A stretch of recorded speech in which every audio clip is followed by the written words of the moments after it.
मधुपुर जंगल रे गोटे कालू काऊ रहुथिला। से रहुथिबा गछ निकटरे एक पोखरी थिला।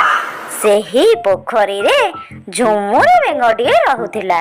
सेही बेंगटी बहुत गर्वी थिला, कारण से पानी रे पहरी पारुथिला आउ से माटी ऊपर मध्य डेई पारुथिला। दिने कालू काऊ सेही पोखरी निकट को पानी पीवा को गला। ओहो, मते भारी शोष हेउछि, एइठारु टिके पानी पी दिए मु। ओहो, कि शांति। कालू काऊ पोखरी रे पानी पिउथिबा समय रे सेही झुमुरी बेंगटी डेई डेई ता पाखको आसिला। अरे कालू काऊ, पोखरी कूଳରେ बसी तुमे पानी पिउछ? तुमे पानी भीतर को पसी पारिबनी नुहे? कालू काऊ, तुमे कोन मो भली पानी रे पहरी पारिबो कि?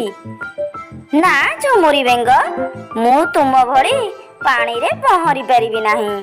आउ कोन कालू काऊ, तुमे कोन मो परी डेई पारिबो कि? ना ना झुमुरी बेंग, मु तुम परी डेई पारिबी नाही। कालू काऊ, ताहले तुमे मो परी पहरी पारिबो नाही कि मो भली डेई पारिबो नाही? ताहले तुमे कोन करि पारिबो? तुम द्वारा किछि होई पारिबो नाही नुहे?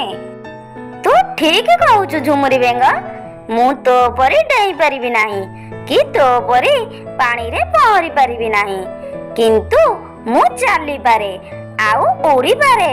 देखिबु केमिति?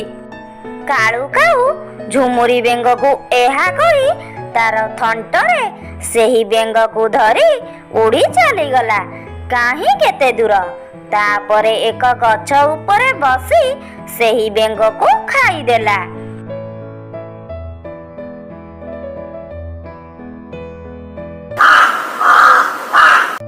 झुमुरी बेंगर गर्व पाई शेषरे तार जीवन चली गला।